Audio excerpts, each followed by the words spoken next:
ओम श्री परमात्मने नमः। श्रीमद्भगवद्गीता अथ प्रथमोऽध्यायः। धृतराष्ट्र उवाच धर्मक्षेत्रे कुरुक्षेत्रे समवेतायुत्सवः मामकाः पाण्डवाश्चैव किमकुर्वत संजय। संजय उवाच दृष्ट्वा तु पाण्डवानीकं व्यूढं दुर्योधनस्तदा आचार्यमुपसंगम्य राजा वचनमब्रवीत् पश्यैतां पाण्डुपुत्राणामाचार्यमहतीं च मूं व्यूढान् द्रुपदपुत्रेण तव शिष्येन धीमता अत्र शूरा महेश्वासा भीमार्जुनसमायुधि युधानो विराटश्च द्रुपदश्च महारथः धृष्टकेतुश्चेकितानः काशीराजश्च वीर्यवान् पुरुजित्कुन्तिभोजश्च शैब्यश्च नरपुङ्गवः युधामन्युश्च विक्रान्त उत्तमोजाश्च वीर्यवान् सौभद्रो द्रौपदेयाश्च सर्व एव महारथाः अस्माकं तु विशिष्टा ये तान्निबोध द्विजोत्तम नायका मम सैन्यस्य संज्ञार्थं तान् ब्रवीमिते भवान् भीष्मश्च कर्णश्च कृपश्च समितिञ्जयः अश्वत्थामा विकर्णश्च सौमदत्तिस्तथैव च अन्ये च बहवः शूरा मदर्थे त्यक्तजीविताः नानाशस्त्रप्रहरणाः सर्वे युद्धविशारदाः अपर्याप्तं तदस्माकं बलं भीष्माभिरक्षितं पर्याप्तं त्विदमेतेषां बलं भीमाभिरक्षितम् अयनेषु च सर्वेषु यथाभागमवस्थिताः भीष्ममेवाभिरक्षन्तु भवन्तः सर्व एव हि तस्य संजनयन् हर्षं कुरु वृद्धः पितामहः सिंहनादं विनद्यौच्चैः शङ्खं दद्मौ प्रतापवान् ततः शङ्खाश्च भैर्यश्च पणवानकगोमुखाः सहसैवाभ्यान्यन्त सशब्दस्तुमुलोऽभवत् ततः श्वेतैर्हयैर्युक्ते महति स्यन्दने स्थितौ माधवः पाण्डवश्चैव दिव्यौ शङ्खौ प्रदद्मतुः पाञ्चजन्यं हृषीकेशो देवदत्तं धनञ्जयः पौण्ड्रं दद्मौ महाशङ्खं भीमकर्मावृकोदरः अनन्तविजयं राजा कुन्तीपुत्रो युधिष्ठिरः नकुलः सहदेवश्च सुघोषमणिपुष्पकौ काश्यश्च परमेश्वासः शिखण्डी च महारथः धृष्टद्युम्नो विराटश्च सात्यकिश्च पराजितः द्रुपदो द्रौपदेयाश्च सर्वशः पृथिवीपते सौभद्रश्च महाबाहुः शङ्खं दद्मुः पृथक् पृथक् सघोषो धार्तराष्ट्राणां हृदयानि व्यदारयत्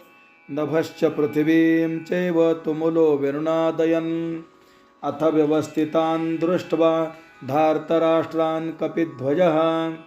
प्रवृत्ते शस्त्रसम्पाते धनुरुद्यम्य पाण्डवः ऋषिकेशं तदा वाक्यमिदमाह महीपते अर्जुन उवाच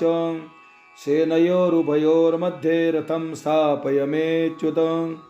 यावदेतान् निरीक्षेऽहं योद्धुकामानवस्थितान् कैर्मया सह योद्धव्यमस्मिन् रणसमुद्यमे योत्स्यमानानवेक्षेऽहं य एतेऽत्र समागताः धार्तराष्ट्रस्य दुर्बुद्धेर्युद्धे प्रियचिकीर्षवः संजय उवाच एवमुक्तो हृषीकेशो गुडाकेशेन भारत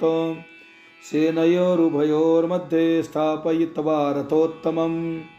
भीष्मद्रोणप्रमुखतः सर्वेषां च महीक्षिताम् उवाच पार्थ पश्यैतान् समवेतान् कुरुनिति तत्रापश्य स्थितान् पार्थः पितॄन्नथ पितामहान् आचार्यान् मातुलान् भ्रातॄन् पुत्रान् पौत्रान् सख्युंस्तथा श्वशुरान् सुहृदश्चैव सेनयोरुभयोरपि तान् समीक्ष्य स कौन्तेयः सर्वान् बन्धूनवस्थितान् कृपया परयाविष्टो विषीदन्निदमब्रवीत्। अर्जुन उवाच दृष्ट्वेमं स्वजनं कृष्ण युत्सुं समुपस्थितं सीदन्ति मम गात्राणि मुखं च परिशुष्यति वेपथुश्च शरीरे मे रोमहर्षश्च जायते गण्डीवं स्रंस्तदे हस्तात् त्वक्चैव परिदह्यते न च शक्नोम्यवस्थातुं भ्रमतीव च मे मनः निमित्तानि च पश्यामि विपरीतानि केशव न च श्रेयोनुपश्यामि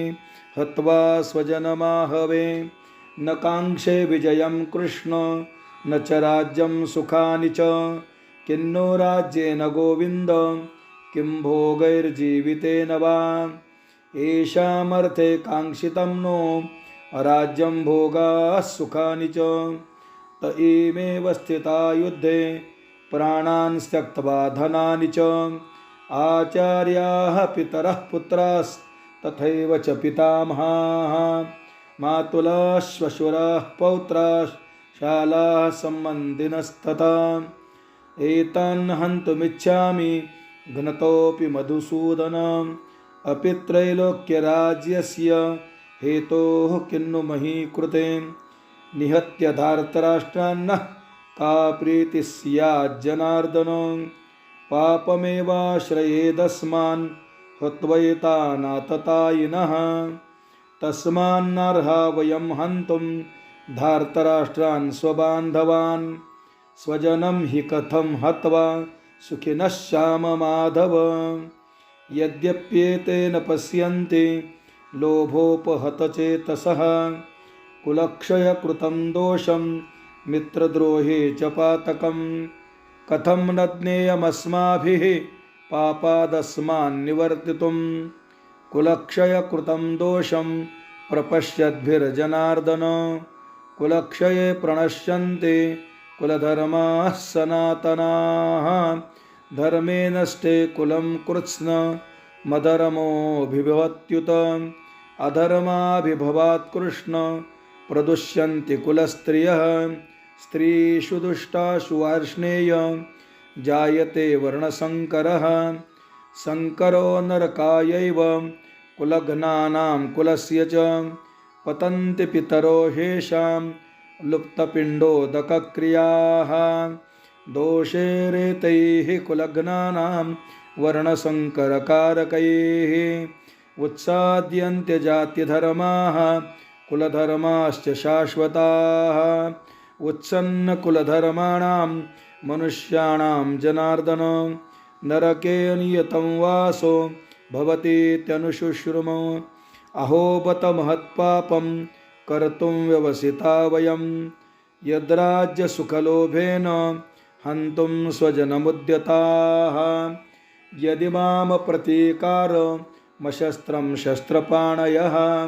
धार्तराष्ट्रारणे हन्युस्तन्मे क्षेमतरं भवेत् संजय उवाच एवमुक्त्वार्जुनः सङ्ख्ये रथोपस्थ उपाविशत् विसृज्य सशरं चापं शोकसंविघ्नमानसः हरिः ओं तत्सदिति श्रीमद्भगवद्गीता सूपनिषत्सु ब्रह्मविद्यायां योगशास्त्रे श्रीकृष्णार्जुनसंवादे अर्जुनविषादयोगो नाम प्रथमोऽध्यायः